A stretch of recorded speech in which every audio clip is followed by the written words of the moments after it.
All right, so we're going to talk about dinosaurs and how they fit into the Bible. Because this is a really common question. When you're introduced to concepts like Dr. Morse has presented, that the fossil record is best interpreted by way of the global flood, often people, are okay. I can kind of accept that, but then how do the dinosaurs fit in? It's a really common question. Last spring, I taught a class on astronomy, and at the end of that talk, someone came up and asked me, "What about the dinosaurs?" It's a very, very, very common question. And if you have never heard the creationist perspective on dinosaurs, you're likely to find this a little bit shocking, because we've been so indoctrinated with a naturalist perspective of history that the true history of the world has been lost. It's not just been written or revised, it's been erased. And everything you know about dinosaurs, everything that you've been taught from secular media, Discovery Channel, these kind of things, largely is wrong. And so you're likely to find this a little bit on the challenging side, and some of you may find yourself skeptical. But in my opinion, what I'm going to show you is the most accurate description of the true history of dinosaurs that we can derive at this point, using the Bible as our basis for what truth is. Because there's an ultimate truth. You can debate about your views, but there is a truth out there. And that's ultimately what we're trying to get at. And it is, you can't get there without the Bible, really, as your starting document. Because, so, well, we've already talked a lot about worldviews and a lot about the fossil record, but I want to hit this one more time just to drive something home. Because ultimately, when you're talking about dinosaurs, you're talking about paleontology, geology level stuff. And remember that any given geological formation can be interpreted one of two ways. Something like this, Monument Valley, Utah, can be interpreted into two different ways. The rock that's out here is sandstone. It's a rock that has been reworked, meaning it had dissolved away into, or eroded away into particles, and then was just moved and then redeposited, forming what was originally a layer of sandstone all the way up to the top of those monuments. Something deposited all of that sandstone there, and then something eroded away all the sandstone that's missing. You can interpret that one of two ways. Either it was deposited rapidly and eroded rapidly, potentially during the global flood of Noah, or it was deposited slowly and gradually at current rates over hundreds of millions of years and then eroded away once the climate changed from a depositional environment to erosional environment. Eventually it weathered it all away. Where it all went, bit of a miss, bit of hard to explain, well, unless you're talking about a catastrophic sweep away, right? But one of the things we got to keep in mind is that the scientific community is trying to interpret our world through philosophical naturalism. Okay? That only natural processes have been in effect. But it is impossible to incorrectly interpret a world with a supernatural history through rigid philosophical naturalism. And that's exactly what they're trying to do. Geologists are not stupid, and they are not blind. The evidence for the global flood is glaring us right in the face. But they are simply trying to interpret that rock evidence through a different philosophical perspective. And it's impossible to correctly interpret the fossil record through philosophical naturalism if it was ultimately due to an act of supernatural intervention. Okay? And this is an important point. I want to drive this home a little bit, because a lot of people can't understand why it is that that's impossible. Why is it impossible to interpret this? If it formed through geological processes, you should be able to draw that interpretation regardless of what happened. If there was a global flood, you should be able to interpret that, right? It's impossible to interpret those rock layers as being due to a global flood. Now, remember, there's two different interpretations. Either these layers form slowly and gradually over hundreds of millions of years, or they form catastrophically during a massive movement, okay? But the layers of rocks that cover the earth are hundreds of feet thick, kilometers thick in places.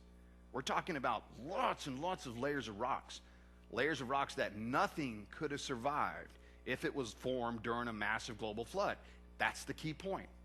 A geologist, through a naturalist perspective, must believe that the life that exists today on top of those layers of rocks survived the formation of those layers on their own. They must believe that. And the only way that could happen is if those layers form slowly and gradually over hundreds of millions of years. Do you understand that? That is a very simple concept, but very, very key to understanding why geologists cannot interpret the fossil record through philosophical naturalism. Nothing could have survived the formation of those layers. It would have been impossible. And the Bible says it was impossible. The only reason why life exists is because of an act of supernatural intervention. God told Noah there was going to be a flood, told him how to prepare a vessel that could survive the flood, brought all those animals to him and put them on the ark, and they're here today through an act of supernatural intervention. It precludes or prevents the correct interpretation of geological evidence. Do you understand? Important point. All right, so with regard to the dinosaurs, though, we got to interpret those as well into a different worldview, into this correct worldview, the worldview that there was God created the world, and there was this event, this global flood event that reshaped the entire planet. And the fact that dinosaurs are an overwhelming part of the fossil record means one thing for sure. If the fossil record is the result of the global flood, the animals that are in the fossil record were alive at the time of the global flood, killed by that event, buried and petrified. The fact that the dinosaurs are an overwhelming part of the fossil record, and because the Bible says that two of every sort was put on board the ark, we can only then conclude that the dinosaurs must have been also. Okay? The dinosaurs must also have been put on board the ark, like all the other animals, and survived the global flood and were reintroduced afterwards. We can only conclude that people have always known about dinosaurs. Today we're told that dinosaurs went extinct 65 million years ago, tens of millions of years before humans ever walked the planet. It's a big distinction, okay? And so, but if the biblical perspective is true, I don't think there's any other conclusion we can draw. That dinosaurs were alive at the time of the flood, they were on board the ark, they were reintroduced afterwards, and by and large, people probably have always known about these creatures. They may not have seen them all the time and probably kept their distance from them, like I would have, but nonetheless, you know what I mean? That's a perspective I think that we must reach if we're using the Bible as our background basis, okay? So let's talk a little bit about dinosaurs and what they are. Nothing in this picture is a dinosaur, okay? I want to just clear up a few things, okay? These two are reptiles. The plesiosaur and the pterosaur are themselves reptiles, but they're not dinosaurs. Dinosaurs are a particular super order of reptiles. This is a Dimetrodon. It was once considered, I believe it was once in Dinosaur, a sub-taxa of Dinosauria, but then they elevated it because they consider it an evolutionary important organism, and now it's what they call the mammal-like reptiles. Has slightly different structures they consider it. Nonetheless, and that one, of course, that's a mammal. That's not a reptile at all. Okay, but there are two main groups of dinosaurs, and they're basically distinguished by the type of bone structure that they have there. And I'm not really concerned about that you know all of this anatomy, but I want to help you with your terminology a little bit. S-A-U-R means lizard. Okay, ornith, O-R-N-I-T-H, means bird. And the rest of this word is referring to a particular bone in the pelvis. These are the lizard-hipped dinosaurs and the bird-hipped dinosaurs, okay? And all the dinosaurs fit into one of those two groups, lizard-hipped and bird-hipped. So let's review these a little bit. The main groups of dinosaurs in these two main sections, okay? On one, you got the big theropods. Pod, or poda, when you see that in a scientific word, that means foot. Thera means beast-footed. These are the big beast-footed dinosaurs, the ones that had the great big three-toed feet, clawed feet, enormous feet.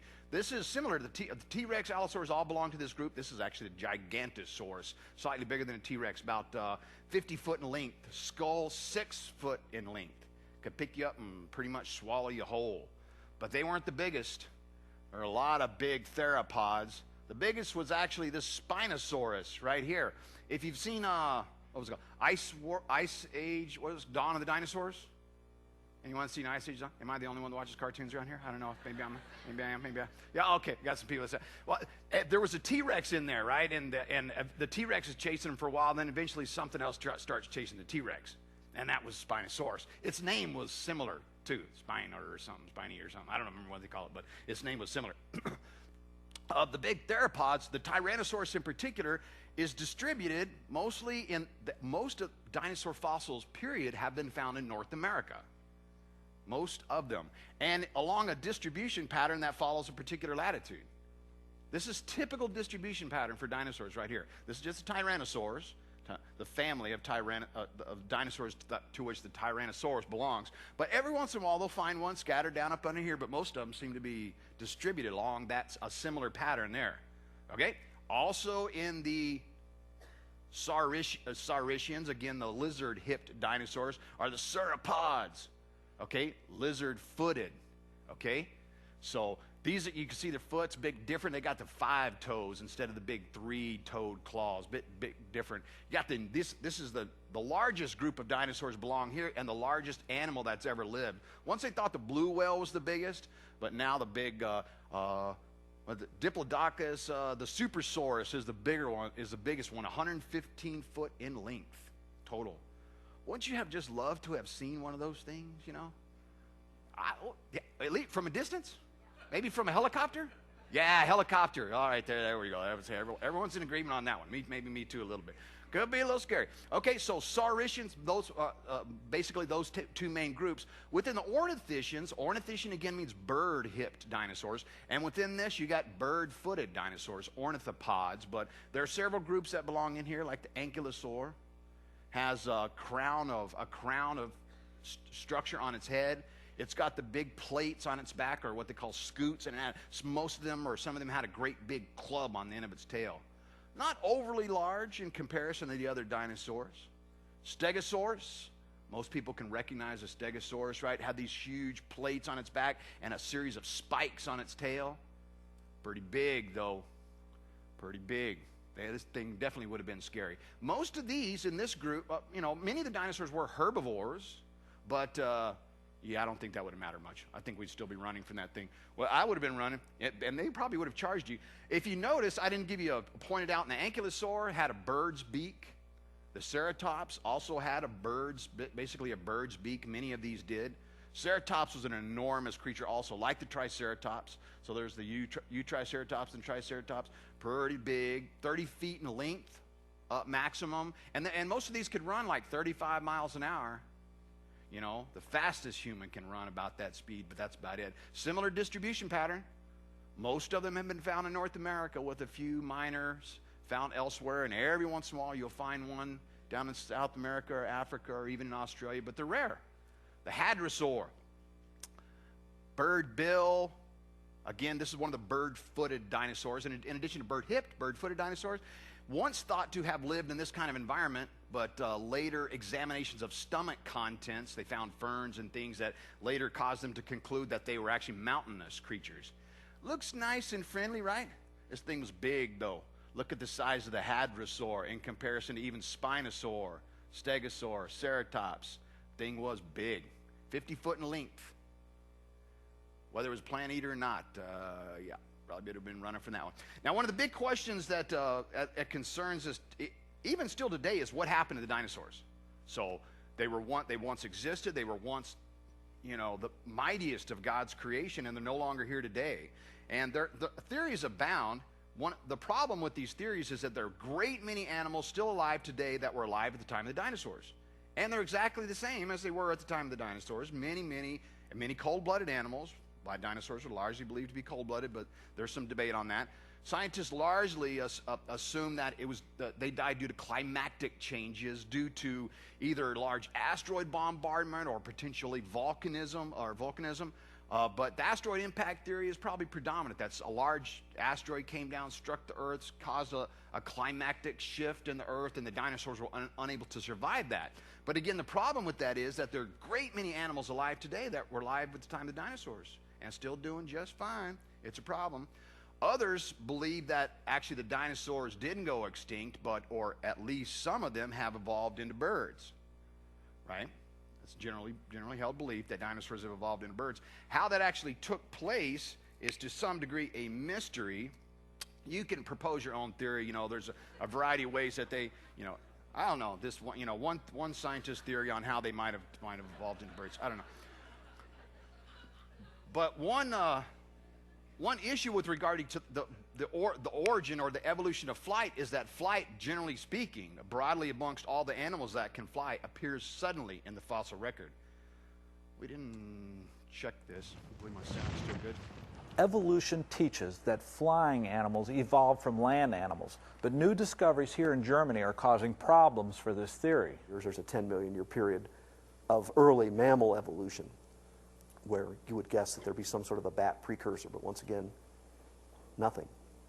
Bingo, they just show up. Here's a very highly complex mammal with all these adaptations, and bingo, they just show up at some particular moment in time fully formed as a bat. Obviously, we evolutionary biologists and paleontologists don't believe that, but at this point we don't have a good fossil ancestor for them. This same problem occurs not only for bats, but also for flying reptiles. When the pterosaurs first appear in the geological record, they were completely, they were perfect. They were perfect pterosaurs. Still a big mystery, but I tend to hold the view that the dinosaurs, at least the ones in the fossil record, were rather killed during the global flood. I think we can pretty much rely upon that particular conclusion. And you can point to a lot of evidence of this. Dinosaurs that, Dr. Moore showed you pictures of dinosaurs, pterosaurs that were in the death pose, right? Did you see? Very compelling. Find a lot of them that are preserved completely intact with skin and all. And you have even found some with soft, stretchy tissue. This T-Rex bone was found in 2005. And in the process of transporting it, they dropped it and broke it open, and in the inside they found tissue that was soft and stretchy and would snap back, and even potentially blood vessels with hemoglobin inside. Such tissues would only be preserved if that animal was buried instantly after death, or potentially death was caused by the burial, because decomposition takes over fairly rapidly. So these examples point definitively to a rapid burial event. But there are a lot of questions with regard to whether or not dinosaurs truly were alive at the time of the flood, and whether they would have been on board the ark. Could they have been on board the ark? Those are some big animals, you know what I mean? Is it feasible? Is it logistically possible for someone to load all those animals on board the ark? So a few things for you to consider, all right? The ark itself was enormous, 450 feet long, 75 feet wide, 45 feet high. Big ship, okay? 450 feet long, size of 1.5 football fields, 3 stories high, 75 feet wide. Absolutely enormous. Then, one thing I want you to consider is how many dinosaurs would you need? You could argue the fact that there may have been as few as 4 kinds of dinosaurs. Arguable point that there may have been more, but many of these types, like the ceratops, there are a lot of ceratops species, but I don't think there's any more diversity there than you're going to find amongst the dog breeds or any of the animals that we know are all related. It's a lot of diversity, but arguably there was only 1 pair of ceratops on board the ark, 1 pair of hadrosaurs on board the ark. You don't need a lot of them. Just remember, there was 1 pair of every animal, 7 of every clean animal. So the clean animals are the obligate herbivores, with the cloven hooves and cut chewing stuff. So these would have been considered unclean. It wouldn't have been on board the ark. But what about their size? Even 1 pair of something like this might have, been problematic. Could that have fit in one? Could that even have fit? How tall were these stories anyway? That's a big dinosaur. But consider the size of these creatures. These are the different sizes of Tyrannosaur species. You only need 1 pair of Tyrannosaurs to put on board the ark. You're not going to go grabbing Tyrannosaurus or the Tyrannosaurus, the biggest of the Tyrannosaur dinosaurs, and put that on board the ark. You're going to choose one that's a little more manageable. And God brought these to the ark, remember? Specifically says that God sent to the ark. And he would have sent one with nice, good genetic diversity, ready to repopulate the earth with its particular kind. Ceratops, the same. Look at the size distribution of the ceratops. The average size is no bigger than a common bull. No problem at all there. Then consider the growth pattern of these creatures. Most organisms have an S-shaped growth curve. This would be the time when your junior hires shoot up, right? Costing you all them shoes and stuff. If you just keep them in socks for a couple years, I'm wondering, you know. But you wouldn't put a great big Tyrannosaur. It's, you know, the big dinosaurs that we find in the fossil record, I mean, these things could have been, you know, were probably just really, really old. Remember, the flood occurred 1,500 years, or about closer to 1450, but about 1,500 years after the creation. And humans at that point lived to be 900 years old or so, right? Reptiles grow as long as they live. And some of them live older than we do still. So, I mean, it's possible that some of these things were 1,000 years old, some of these big dinosaurs. Some of them could have potentially been original creations that were just still alive and enormous. It's probable that the dinosaurs never again reached those sizes, even after the flood. But you would have taken a nice, you know, 5, 6, 7-year-old there and put that on board the ark. Much more manageable. Even the ones that would have got enormous, you wouldn't have had any problem there. Dinosaurs definitely could have fit on board the ark. I see no problem with that. Okay? Assuming this is true, dinosaurs are on board the ark and reintroduced after the flood, is there any evidence that dinosaurs were indeed known to humans, that they lived after the flood? Is there any archaeological evidence for the existence of dinosaurs? One of the things we got to keep in mind when we look at past historical record or search these records for evidence of dinosaurs that were known to humans, we got to keep in mind that the word dinosaur is a very recent invention. Dinosaurs really discovered early in the 1800s. One of the first discovered was the iguanodon in 1822. The iguanodon was...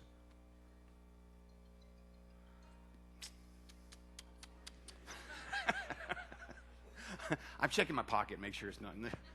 Fortunately, it's someone else. All right. Well, the word dinosaur was coined, I think it was actually coined in 1842, but it was coined around this time. The word dinosaur was originally coined to describe these large reptilian animals that they had recently discovered in the fossil record. Okay? Before this word was coined, they were typically known of as dragons or serpents.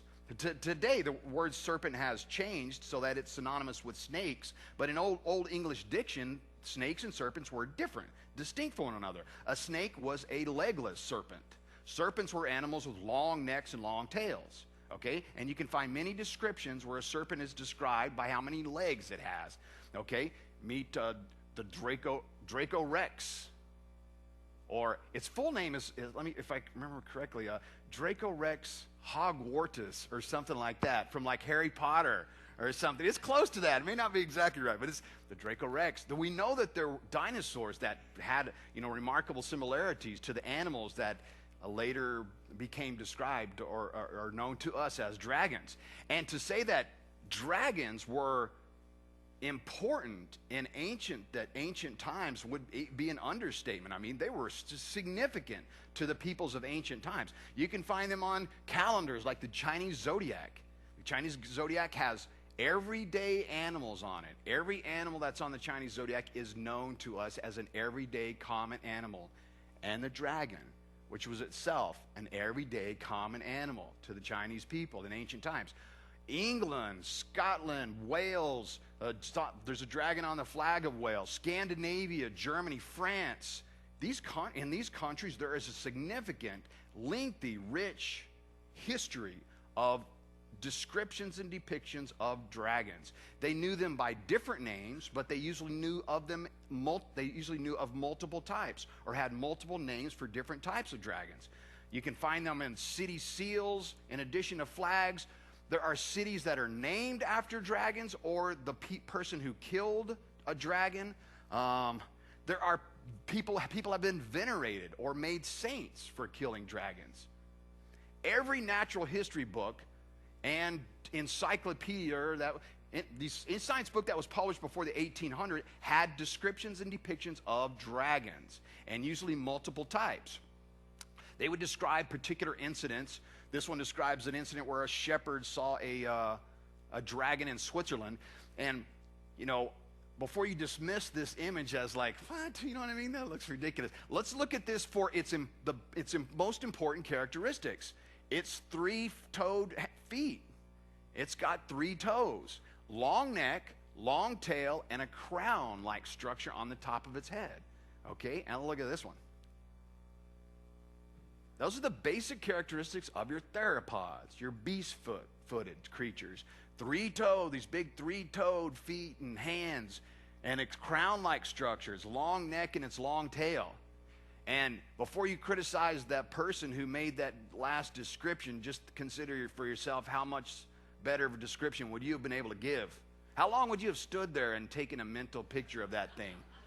Oh, that's look at, and he's got a little bit of glistening and stuff, and I like the little thing he's got there. No, it'd have been running, you know. Now look at the picture again, and just consider, you know, I'm not saying that's exactly the animal that was seen there, but there you can definitely find parallels for the depictions of these dragons that you find in these kinds of early scientific descriptions of dragons. There are dragons mentioned in the Bible. The Hebrew word tanyan was translated dragon in the King James Version. Later versions ended up translating it as monster, but the dragon appears on several occasions in the Bible. In Isaiah, in that day the Lord with his sword and great strong sword shall punish Leviathan, the piercing serpent, even Leviathan, that crooked serpent, and he shall slay the dragon that is in the sea. Leviathan is specifically described in the book of Job. The only book in the Bible that's believed to be older than Job is Genesis itself. It's an ancient text that, and the descriptions of the animals that are in Job were made by God. God was describing his creation, describes a number of animals that we know of, and then describes two that sound very much like they must be dinosaurs. One of them is called Leviathan.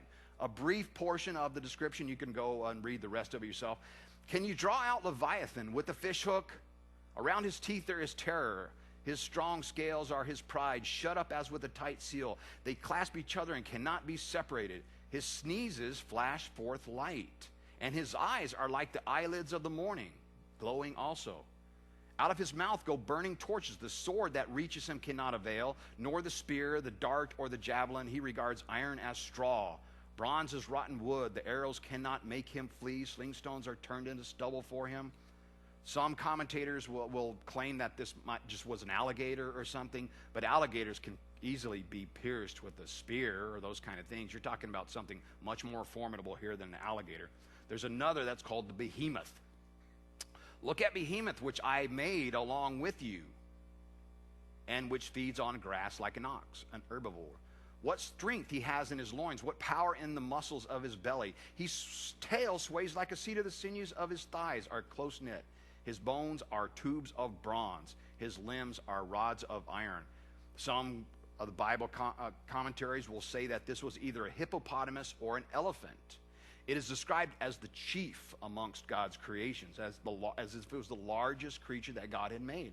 And the elephant and the hippopotamus were certainly not that. The blue whale is definitely the large, and we only now know that the Giganosaurus, or the Supersaurus, is indeed bigger than the blue whale. But the tail being like a cedar is a definite, problem for interpretations or commentators that would suggest it was an elephant or a hippopotamus, because neither the elephant nor the hippopotamus have a tail that's anything like a cedar, right? They got little bitty spindly tail, right? But this is definitely much more consistent with one of your big sauropods. Okay, definitely consistent.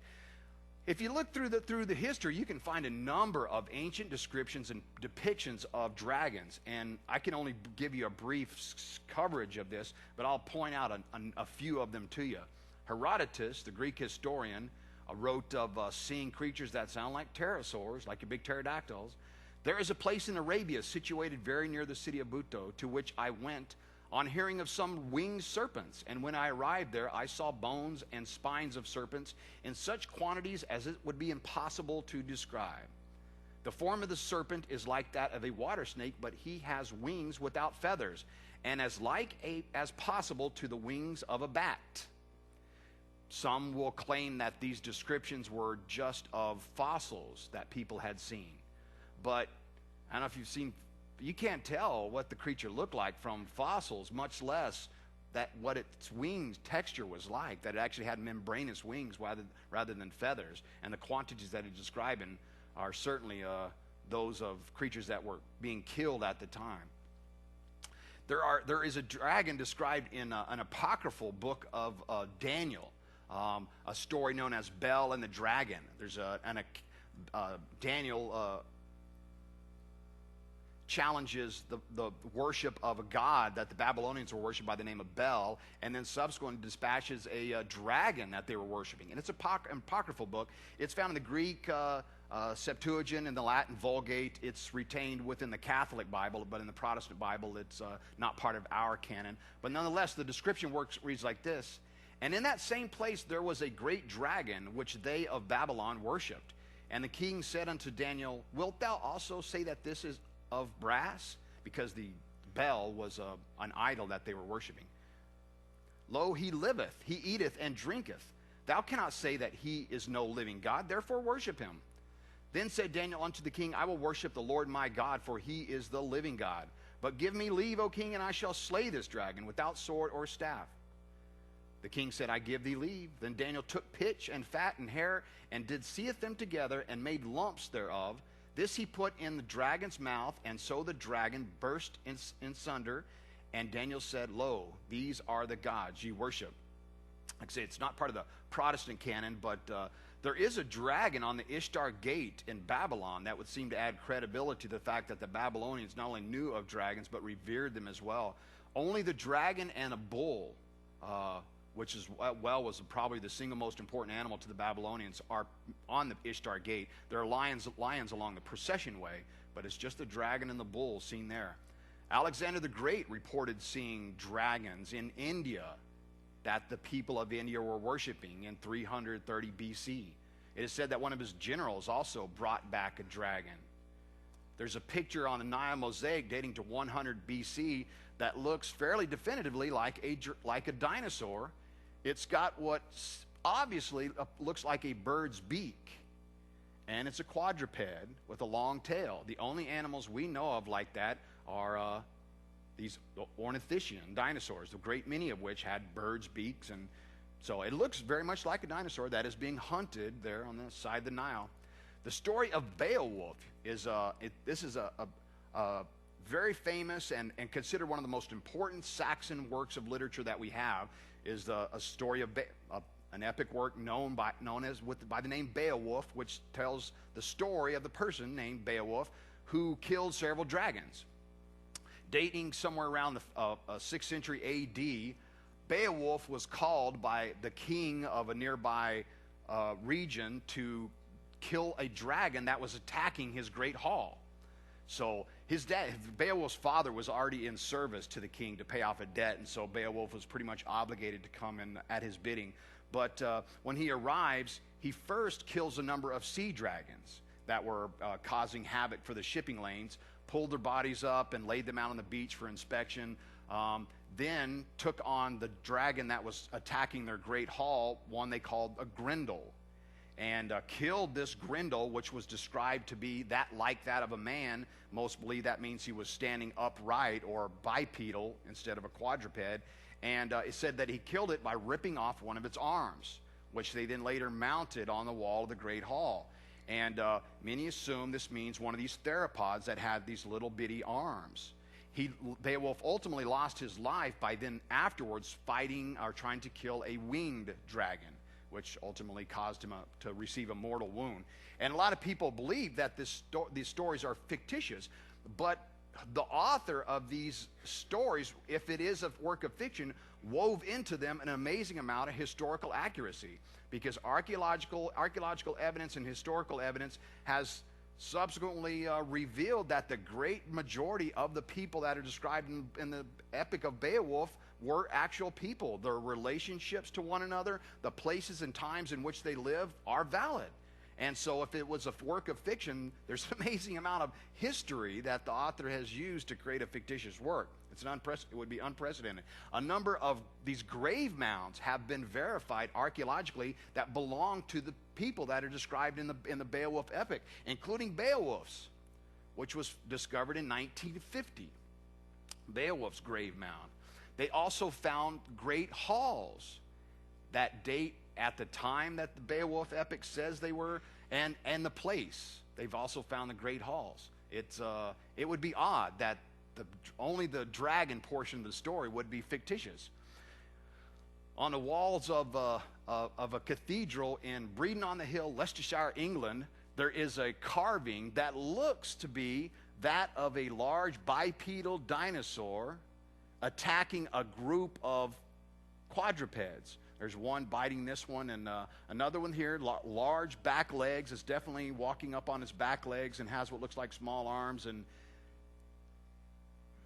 it has been asserted that, and this is a Saxon carving that dates between the 8th and 10th century, and has been suggested at least that this creature that you see in this carving may have been that was described in the Beowulf epic as the Grendel.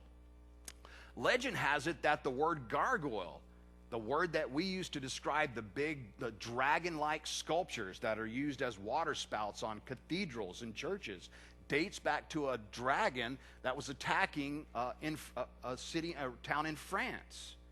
The dragon was ultimately hunted by the bishop of the area, who was later venerated to status of a saint. It's said that the bishop went out with a convict and wrapped its shawl around the creature and guided it back into town, where the townspeople then killed it, burned it, mounted its head up on the side of the church to show God's power, and then later it was replaced with a sculpture. Interesting, though. You can find a number of these descriptions of where people had killed dragons. There's Krakow, Poland, is one of the oldest cities in Poland, and is today the second largest. Krakow, the city, was named after the person Krakus, who was once a king there, that had killed a dragon. The sculpture you see here on the bank of the actually breathes fire periodically, or when you send a text message. You can send a text message and it'll breathe fire for you. The dragon is said to have lived in a cave underneath Wawel Hill, so it's called the Wawel Dragon, or the Dragon of Krakow. But the cave is still a popular tourist attraction, and there are bones hanging outside of the cathedral on Wawel Hill that were said to have been found in the dragon's cave. There's a plaque right outside the cathedral. Krakus, a Polish prince, ruled from AD 730 to 750. Here's the cave in which, having killed the wild dragon, he settled at Wawel and founded the city of Krakow. They killed it by bait poisoning. There is a carving on the Angkor Wat, on one of the temples at Angkor Wat in Cambodia, that dates to the 12th century, that looks unmistakably like that of a what? Stegosaurus. Everyone can recognize this as Stegosaurus. Critics will either argue this in one of two ways. Again, stating that either the people had found a fossil and then carved this based on the finding of a fossil, or others have said that it's actually just standing in front of vegetation. So, but at least for the former, one problem with that theory is that the plates on the back of the stegosaur are not attached to its skeletal system. They are embedded into its dermis, or its skin. And they would have become disarticulated upon death and would not have been found associated with this, so that they would have known that they were on its back like this. So that's definitely a problem. Marco Polo describes seeing dragons in China. Here's just one of the descriptions. Here are found snakes and huge serpents. See, serpents are different from snakes. 10 paces in length and 10 spans in girth, which equals to 50 feet and 100 inches in circumference. At the forepart, near the head, they have 2 short legs, each with 3 claws, as well as eyes larger than a loaf and very glaring. The jaws are wide enough to swallow a man. The teeth are large and sharp, and their whole appearance is so formidable that neither man nor any kind of animal can approach them without terror. Others are smaller size, being 8, 6, 5, or paces long. 3 fingers, 3 toes. Small hands. I mean, that's a theropod. There's really no other animal that we know of that fits that description other than one of those big bipedal theropods, the beast-footed, right, with the 3 fingers, 3 toes. They found carvings of dinosaurs on stones in Ica, Peru. Missionaries originally found them in the 16th century. Since then, a number of others have surfaced, and I think some of them may be questionable. But the original ones that were discovered seem to at least be authentic. Dinosaurs were known by a number of common names. Some of these are even found in the Bible. The Catholic Bible uses the word basilisk, a word that was used to describe dragons back in the time that the King James Version was first written. Basilisk, the name basilisk basically means king. This was the king serpent. This one was in a natural history work back in the 1500s. basilisk, named the king of serpents, because it had a crown-like structure on its head, a bird's-like beak, and notice the scales or the scutes on its back. When I saw this, to me it reminded me of the ankylosaur, with its crown, its scutes. Not all the ankylosaurs had the big club on their tail either. Very close. There are others in the Bible called fiery flying serpents. The viper and the fiery flying serpent described in Isaiah. Some commentators will say that these were venomous serpents, but others believe that they were pterosaurs. They were actually pterosaurs. That the pterosaurs themselves either could breathe fire, as is commonly associated with dragons, or that what they were describing was simply bioluminescence. Some animals produce proteins that actually cause them to glow. And the fact that some are described to have glowing eyes seems to strongly suggest that that may have been the case, at least for some of these descriptions. There's another that's called a cockatrice. Rejoice, not thou whole Palestina, because the rod of him that smote thee is broken. For out of the serpent's root shall come forth a cockatrice, and his fruit shall be a fiery flying serpent. So the cockatrice, the name cockatrice actually comes from the word cock, which is a male chicken, right? The cockatrice, as it showed in natural history works, had the characteristics of a rooster and of a serpent. Okay? Rooster and a serpent, thought to have actually come from a cock's egg, legend has it. And at some point, the basilisk and the cockatrice, the distinction between them became kind of blurred. But at least originally, the cockatrice was distinct in that it had wings, and the basilisk seemed to be a quadruped in most depictions. But when people knew a name of one of them, I think they would just call any old dragon that they saw one or the other. Every big serpent that they saw would end up being a basilisk. But here's another chicken-like. It had the characteristics of a chicken and a long reptilian tail. And if you don't think anything like this existed, look at this one. Ornith means what? Ansar, lizard. This mimic, the bird mimic lizard or dinosaur. And they're also known as like ostrich dinosaurs. Very close. You can find a number of descriptions of dragons. This booklet was published in 1614, and these don't come across as fictitious or fictitious works. They're frank descriptions. Describing its size and shape, it is reputed to be 9 feet or rather more in length and shaped almost in the form of an axle.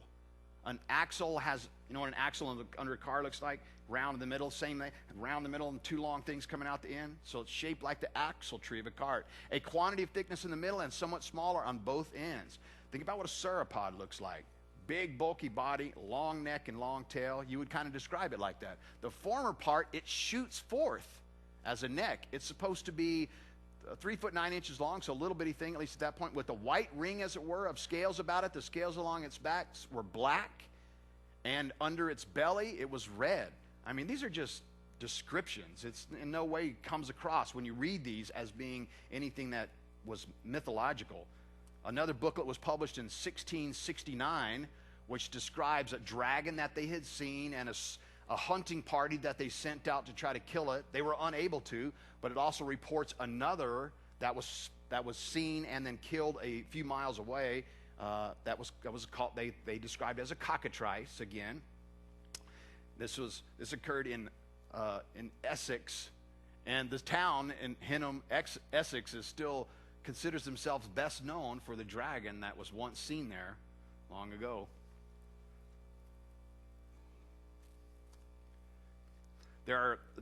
We have found cave paintings or stone carvings even in the Americas. This one was discovered in 1879 in Arizona, and it seems to be that of a large sauropod. In his book, After the Flood, Bill Cooper describes that as early as the 1900s, elderly folk in Wales would describe seeing pterosaur-like creatures when they were kids, and it's worth a read. An elderly inhabitant of Pinland said that in his boyhood, the winged serpents were described as very beautiful. They were coiled when in repose and looked as if they were covered with jewels of all sorts. Some of them had crests sparkling with all the colors of the rainbow. When disturbed, they glide swiftly, sparkling all over to their hiding places. When angry, they flew over people's heads with outspread wings, bright and sometimes with eyes too, eyes glowing too, like the feathers in a peacock's tail. That's iridescence, though, not bioluminescence. Iridescence is the quality of a material that causes it to look different colors when you look at it, and that's how the colors in the peacock's tail are produced, through iridescence. He said it was no old story, invented to frighten children, but a real fact. His father and uncle had killed some of them, for they were as bad as foxes for poultry. The old men attributed the extinction of the winged serpents to the fact that there were terrors in the farmlands and coverts. As I was doing research on this story, one theme kind of wove its way through all of the descriptions of dragons, and that was people see dragon, people go kill dragon or try to kill dragon. And this is just a common theme. And you can come to your own conclusion about why people actively sought these out. You know, maybe you're from Louisiana or something. I don't know. You know, people from Louisiana, they eat all kinds of stuff. But it's clear from the descriptions that people actively would hunt and kill these things. And I don't think it's that. It's a little obvious why that would be the case. But most of the descriptions would describe, men just tend to naturally hunt things, right? You put a BB gun in a 12-year-old boy's hand, and you should expect a number of dead birds in a very short period of time, right? Men just have this natural hunting instinct, and women have a tendency to, if anything that they're afraid of, they don't want it gone; they want it dead. Don't just put that outside. You kill that thing. You know what I mean? So great many of these hunting parties were probably sent out by the women folk rather than for trophy hunting, But men do a lot of trophy hunting as well, If something has a threatening imposition, if something threatens us or our livelihood, we kill it. And so even if we thought they were threatening us or our livelihood, we kill it. And these creatures are about as threatening as an animal gets. A reptile gets larger than a small dog and gets within your house, and you're going to end up killing it, right? Well, probably so. There are a number of people that were sainted for killing dragons, and St. George is probably the best known, but there's actually a fairly extensive list. I assembled this one quickly. It's by no means complete. This just ranging through the 7th century of people that were made saints for killing dragons. And oddly, though, I found one of them was Martha, the sister of Lazarus from the Bible, who died and was buried in France, is known for being in a party in an incident where a dragon was killed. She tamed it, went out and fed it food and tamed it to the extent where she was able to guide it back in town, and when they got it back in town, the townspeople killed it. It's called a Tarrasque, and depictions of it, again, remind me of an ankylosaur, which, remember, were smaller, one of the smaller of the ornithischian dinosaurs, and the Tarrasque is still used in Corpus Christi processions on occasion. So you can still see the Tarrasque in some of these Corpus Christi processions. So, I puzzle as to why this would be the case. Why would people of faith be out there killing these dragons? But I think and these are these missionaries going out into pagan cultures, and around these dragons, you almost invariably would find idolatry and or superstition. And a person of faith would enter the area, seeing that the people were taken up by these creatures through superstition or idolatry, and they would do something about it. And it's a way of showing God's power. They weren't afraid of it. There was nothing superstitious, but there may be other motivations as well. You can find, like, this is an engraving that dates to the 1180s that shows a lion that's supposed to represent Christ killing a basilisk, which is supposed to represent the devil. And think of how serpents were described in the Bible, often as the embodiment of Satan. Think about the serpent in the Garden of Eden, right? They're also spoken of in such terms in the Revelation, where Michael, the archangel Michael, actually kills a dragon. The great dragon was hurled down, that ancient serpent called the devil or Satan. So I don't know, maybe there was some motivation there as well, that actually people of faith would kill them because they, in one way, saw them to be potentially the embodiment of Satan. That pagan cultures were worshiping them. They saw this parallel in the Bible that they were, I don't know, it's at least an interesting proposal. But I think today, as I was researching this, I find lots and lots of descriptions and depictions of dragons, these creatures, dinosaur-like creatures in human history. And you wonder, what happened to that?